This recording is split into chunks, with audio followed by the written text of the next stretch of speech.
Okay, here we go. Hello, and welcome to the late night double feature picture show. I'm Al. That's Pete. That's Pete. Say hi, Pete. Pete's waving. Hey, Um, so, who are we and what are we doing? Pete and I have been best buddies for 42 years, something like that. Long time, which makes us both kind of old. But we're both huge movie fans.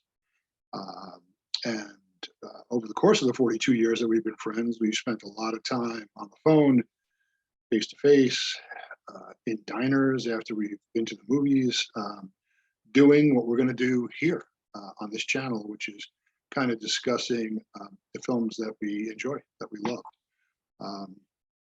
So at the start, I think what we're going to do is kind of be talking about cheesy horror science fiction films from the 50s and 60s. Cheesy in our estimation doesn't necessarily bad, could be entertaining. So that's what we're going to start with. The channel may develop and grow into other discussions, but that's what we're going to start with. So along those lines, what we've chosen for our first discussion is this beauty, this classic, The Slime People. This is the version I watched, it's DVD. Pete has a different version. Pete disappearing into the background. Hold that up again. There we go. There we go. So, Pete, it's my understanding that prior to us deciding that we wanted to watch this movie, that it had been many, many years since you had seen it. So, having watched it a time or two since we decided to review it here, what were your thoughts? yeah, so it's probably 35 years since I'd seen this movie. And actually, even though I have 4,000, at last count, 4,059 titles in my video library, I was staggered when you mentioned that you wanted to make the first episode about this movie, that I actually didn't have it in my collection, so I had to go out and get it. And this baby came with as a double feature along with a film called The Crawling Hand, which I'm sure we'll be revisiting at some point. But yeah, people tend to think of B movies as, awful, bad, horrible cinema. But in this case, The Slime People is actually at the upper echelon of B movies that I've ever seen. And it was quite exciting to revisit it after all these years. Yeah, I agree. I think there is a general perception out there that when you talk about a movie being a B movie, that it necessarily means that it's bad. I mean, really think about it. There are A budget films out there that you see that aren't very good, and then there are Z quality films that are quite excellent. So I think this definitely falls into that category. So just a couple of notes on the production of The Slime People. It was released in 1963. Looking on the internet, my understanding was that the budget was anywhere from $56,000 to $80,000, which kind of think about that. It's kind of staggering that you made a movie. I know it was 1963, but basically, that's you can buy a luxury car for that money now, and they made an entire film with that budget. The film was directed and stars Robert Hutton. Robert Hutton, who actually had a long Hollywood career prior to The Slime People. Sometimes you see folks when you're young, your first exposure to an actor is something like this, and then as you get a little older and you watch films, you realize this guy had a long career of being in a lot of great A-list movies. Also stars Les Tremayne. Les Tremayne, along the same lines as Robert Hutton, also a long career in Hollywood and appeared in a lot of really great films. So one of the interesting facts I came across was that the film actually ran out of money after 9 days. As you can imagine, with that kind of budget, probably didn't take very much for the film to run out of cash, and that the cast ended up completing the filming without actually being paid. So not sure how much they got paid up front before they ran out of budget, but that's where we are. So there's a couple of other things I have here, but we'll save that. So Pete, you want to just talk maybe a little bit about kind of like the basic plot points of The Slime People? So the the film starts out with Robert Hutton's character flying his little Cessna twin engine airplane over Los Angeles. And as he approaches the airport, he can't raise anybody on the radio. So he just lands the plane and is greeted by the professor and his two daughters, who proceed to inform him that the slime people have kind of taken over the city. They've created a dome of fog around the city that prevents anybody from coming and going. And I guess we're left to our own devices to try and understand whether the slime people have designs on taking over the whole world, or whether they just have a grudge against the people of LA. It's a really good point, because in the film, it seems to be really localized in Los Angeles. You don't ever kind of see the wider world.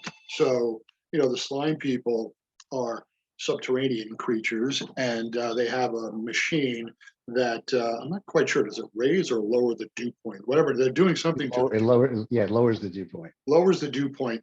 And somehow it feels like they no longer want to live in the subterranean layer, and that they want to live up above ground.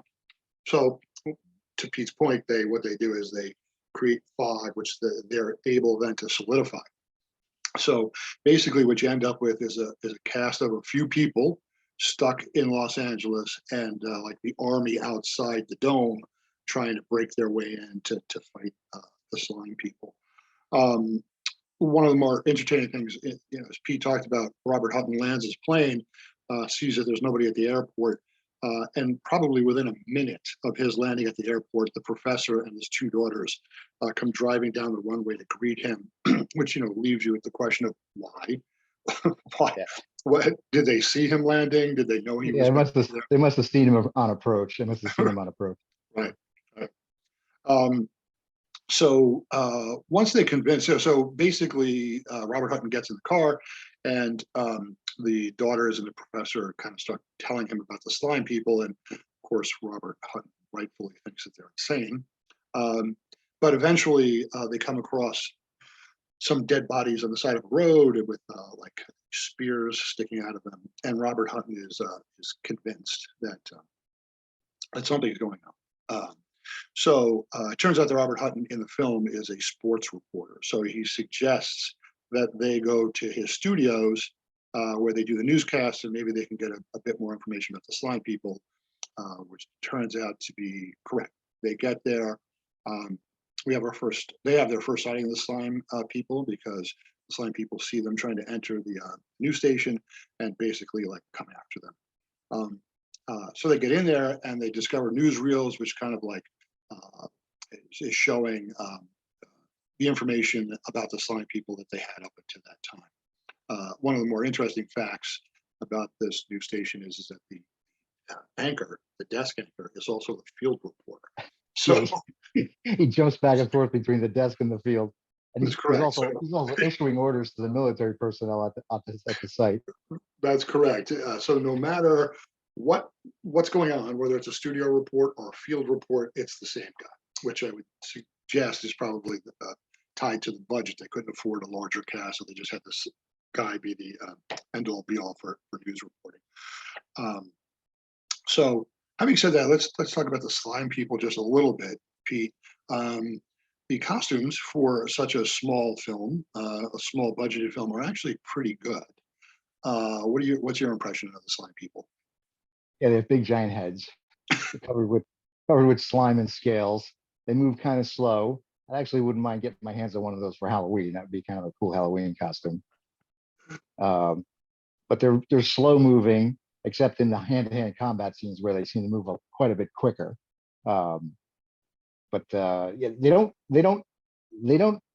they have a slight resemblance to the head. The heads have a slight resemblance to the creature from Alien, as an elongated head from front to back. Of course, the slime people being a couple decades before the Alien movie came out. I don't know if Alien drew any inspiration from the slime people, but that's what you can actually see him in the background there. You can see his big head there in the background of my shoulder. But yeah, good costumes for a movie with this kind of budget. Yeah, it actually just occurred to me as you leaned over, if you could do that again, and you see the slime person, it kind of looks like a monk a little bit. So maybe they're a religious order, underground religious order. So along the lines of those costumes, my understanding from the research I was able to do is that half of the budget that we discussed earlier went towards those costumes. And again, if you see them, by today's standards, you would say not great, right? But when you think about 1963, very low budget, I actually think it's actually pretty effective. And there were 8 costumes which were all worn by stuntmen. So all those fight scenes that people were talking about earlier are stuntmen in those costumes. I should indicate, the film is in black and white. And a lot of the times when the slime people are on the screen, they're accompanied by fog. And it's hard to know whether that fog was on set, if they had fog machines kind of creating that fog, or if it was post-production. I would assume on the screen or on the set, but not sure. So there are times where it's really kind of hard to see the slime people just because of that effect on the screen. So they discover our intrepid people stuck in Los Angeles. At some point, they discover that the weapon that the slime people prefer is this spear, right, with a sharp end, and it's what they use to kill humans, but it's not what they utilize when fighting with each other. Can you talk to that a little bit, Pete? Yeah, I think they actually call it a lance in the movie. It's they use it to the slime people's anatomy is such that you can't take them down with traditional weapons like guns or knives because they are able to self-seal their wounds. So the lance is deadly to them because if you take this tip of it off and then plunge it into the body of the slime person, since the lance is hollow, the wound can't self-seal and they'll bleed out through it. Of course, the characters discover this later on in the film. That's kind of clever that they were able to include a justification for why traditional weapons wouldn't take the slime people down, because otherwise you're thinking, well, just shoot them, just blow them away. But in this case, not effective at all. Yeah, that's exactly right. So, yeah, kind of ingenious as a scene in which the protagonists of the story discover this, and now they know in hand-to-hand combat how they can kind of take on the slime people. Just go back to the slime people for a moment. Even though they're called slime people, and Pete and I discussed this, even though they're called slime people, when seen up close, they don't look particularly slime. There's some slime. Don't get me wrong, but they're really kind of there's a little glistening of slime there's a sheen. in the light. Yeah, They have a sheen to them. right. If seeing those costumes, if I had named the film, I probably would have named it the Scaly People or the Armor-Plated People, because that's really what they kind of look like. But I think probably the Slime People is a better title for the film. So we can get back to the plot in a minute here, but let's talk a little bit about 2 things that are outstanding to me about the film. And by outstanding, I don't particularly mean good, but stand out about the film are the writing, the dialogue, and the acting. So along those lines, Pete, how would you assess both the writing and the acting? But I think it's a pretty well written film. I mean, acting, of course, you're only going to get what you can get with that kind of a budget.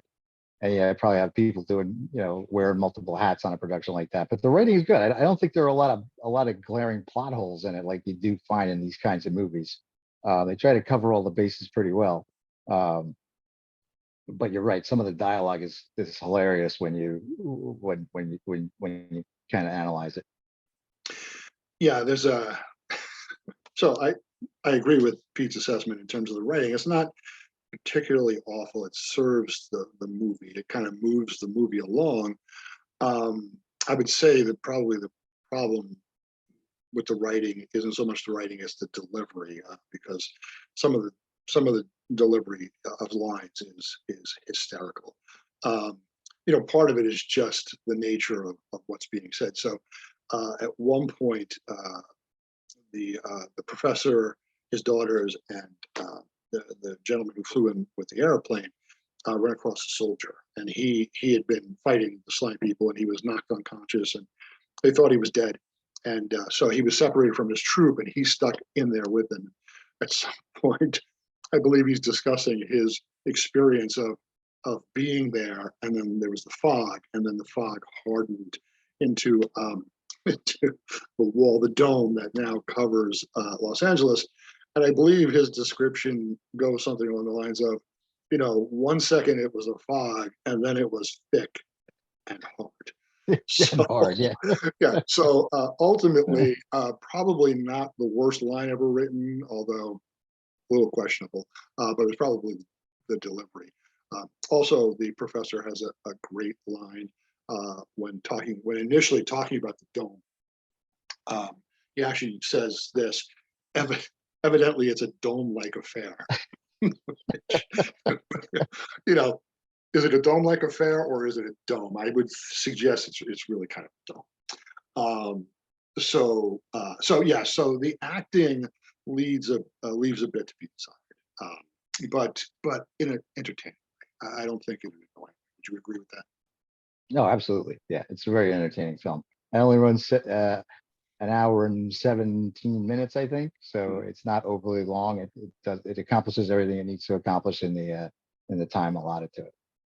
Yeah, and I'm kind of surprised that in this era that we live in, where people, there's just this need to remake films.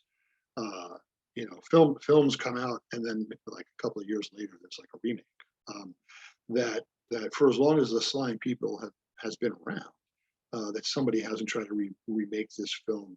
Maybe obviously updating the special effects and maybe a better cast, a bit better Better script, script. maybe.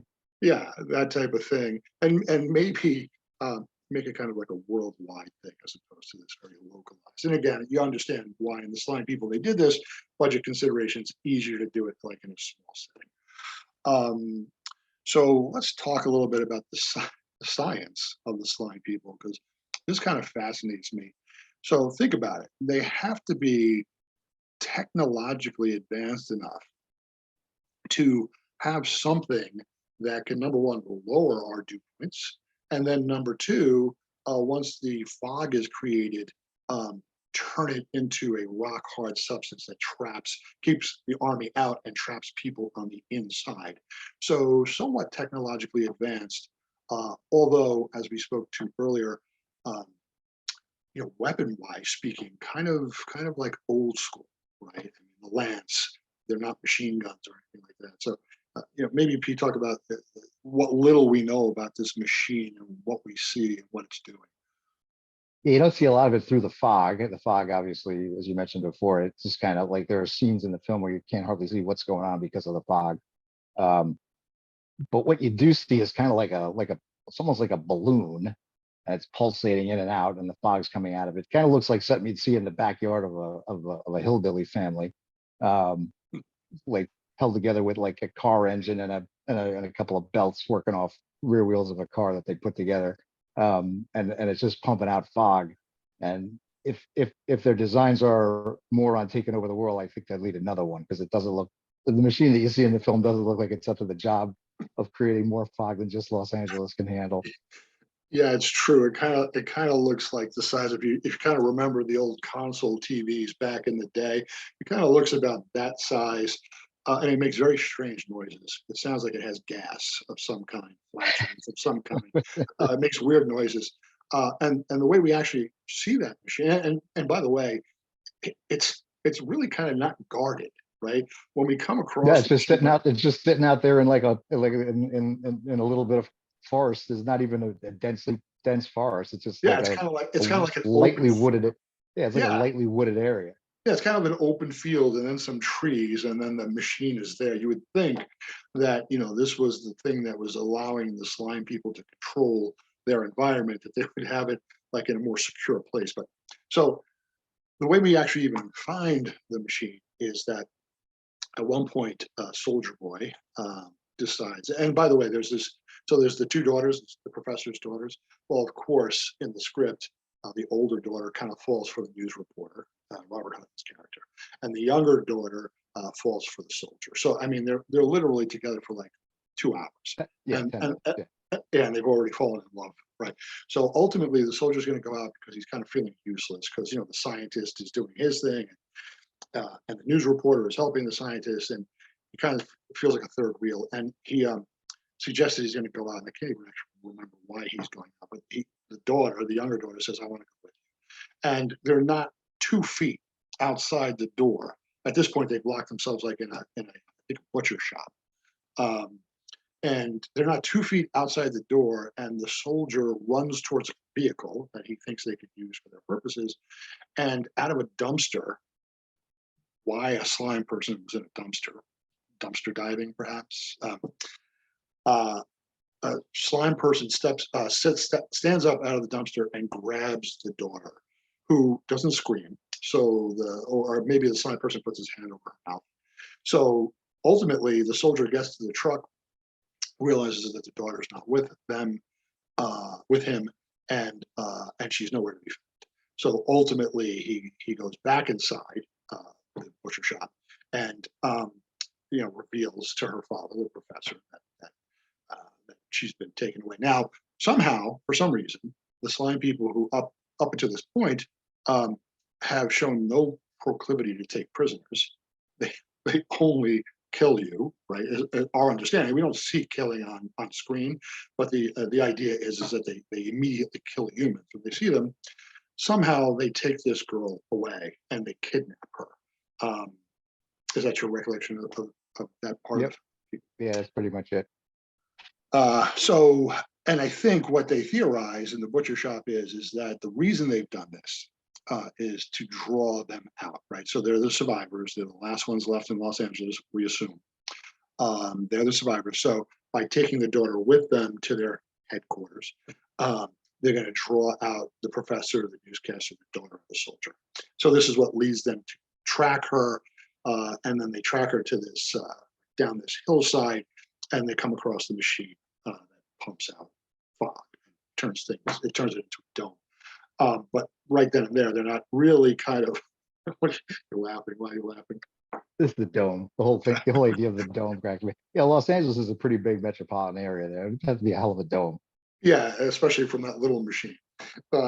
So ultimately, they're not interested in the machine in that moment. They're interested in rescuing the daughter, which they did successfully. There was a little sequence towards the end of the movie when they realize that they have to get back there and destroy that machine, where basically the soldier and the reporter basically run up and down that hill like 11 times. Yeah, they run up and that a whole bunch of times. Yeah, a whole Yeah, bunch. it's like they set the camera up on that hill and they basically had these two actors run up and down, and it's like endless. Now, it's not consecutively, it's edited, but you do end up seeing them do this a whole bunch of times.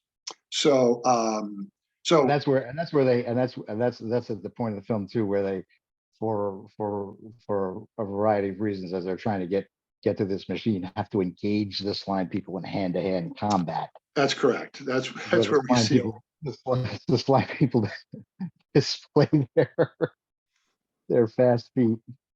Yeah, so all of a sudden they go from slow moving to very quick. Now, I do want to point out one thing I forgot to mention. The professor at some point in the film determines that there's got to be some solution that he can come up with chemically that may be able to penetrate the wall. And if he could figure out what that solution is, that they may be able to get out or let the army in. Now, that suggests to me that you would need a shit ton of solution because, so they go and he has all these chemicals and they're adding it to, like, I assume it's water, some kind of liquid. And they're basically trying, and they're applying this solution with, like, basically like mops and like rags, and they're wiping it on you don't really get to see much of that, but I'm like, really? That's you're gonna try and like make a hole in the dome by like taking a wash towel and rubbing it against the wall. I guess you got to work with what you got. Right. True. Ultimately, what they discover, which goes back to the beginning of the film, is that it's a salt solution that allows them. It's water and salt that allows them to start to make a hole in the wall. Now, what they realize is they have a bucket of the solution. Is that 2 buckets of salt? Yeah. Right. There's not going to be enough of it to either let them out or let the army in. But it also leads to the explanation of why the reporter was able to fly his plane in. In the beginning of the film, he hits some turbulence and has to fly very low. he flies so low, he's like very close to the Pacific Ocean. And ultimately, the scientist theorizes that he was able to fly through the dome because the water, the briny water that close to the dome, caused it not to be completely solid, and that's why he was able to land his plane. So, realizing that even though they've come up with a solution with this briny water could help them, that they don't have enough of it, they can't produce enough of it, so they determine that they have to destroy the machine that's keeping the dome intact. And this is where, to Pete's point, we see a lot of hand-to-hand combat. These creatures are kind of like stocky and prehistoric, and the soldiers, and humans are actually normal size. So at least there's some like pretty cool hand-to-hand combat. And then ultimately, they're able to destroy the machine. And how is it they do that? How do they destroy the machine anyway? Do they just fire at it? I think they actually end up firing like a weapon at it, and they hit the amorphous blob thing hanging off of Yeah, it. that balloon-like thing. Yeah. Yeah, and it kind of like It kind of blows up. Yeah. Right, and like, and within like, I don't know, I want to say 2 minutes of blowing up the machine, the fog is lifted, the It's dome is gone. Yeah. gone, and the army The has army arrives. arrived, Yeah. and they now want to talk to the professor about what he's discovered about the slime people, obviously hoping to thwart any other efforts from the slime people. Any future attacks from the slime person. That's right, going forward. So, and that's basically where the film ends. So, to Pete's point, it's 76 minutes. It's fun. It's goofy. It has issues, small budget, and not great acting. But if you're the type of person like Pete and I who enjoy these kinds of films, you overlook those things. You realize that it's um, fun and entertaining. So we've reached the segment of this channel where we're going to, every time we do one of these reviews, we're kind of going to grade them, and we're going to kind of do it like an alpha grade, like when you were in school, A to F, and then maybe just talk a little bit about why we're grading it that way. So, Pete, do you want to go ahead and give the slime people your grade? Sure. If we're going on A to F, there are so many movies out there that we hope to review in the future. And I hate to start out with giving somebody an A or an F. So I'm going to give this Slime People a C plus, and I give them a C plus because, like I said, I think it's pretty well written for the budget you have. You have to figure so many different things into that budget: the acting, the script, the stunt work, the costumes, the production values, all that goes together. I think it's pretty well written. It does have some issues though. The acting, I think, is the weak part. But I think the justifications and the explanations for the things that happen in the film are pretty well based. I was, not being a scientist or anything, but as I'm watching the film and hearing the scientists talk about the salt solution that might be a key to destroying the machine that makes the fog, I'm sitting there going, yeah, okay, it sounds plausible to me. So I'm going to give it a C plus because I've seen much better B movies, but I've seen much worse too. So I'm going to put it kind of in the middle of the scale, just give it a little nudge towards the upper end with a C plus. Yeah, I'm actually even going to go just slightly higher than you. I'm going to give it a B, and for a lot of the reasons that you gave. It's to my mind, it's just a very entertaining film. Yes, there were warts and there were flaws, but overall, just very entertaining. Plus, attached to this movie is a memory of my dad. The first time I ever saw the Slime People, my dad was very patient with me when I was a child, and I would, was a horror film fan, and so he would like allow me to watch these movies on our local stations, and he would watch them with patience. And some of them he introduced me to, like the classics, like Frankenstein, those types of things.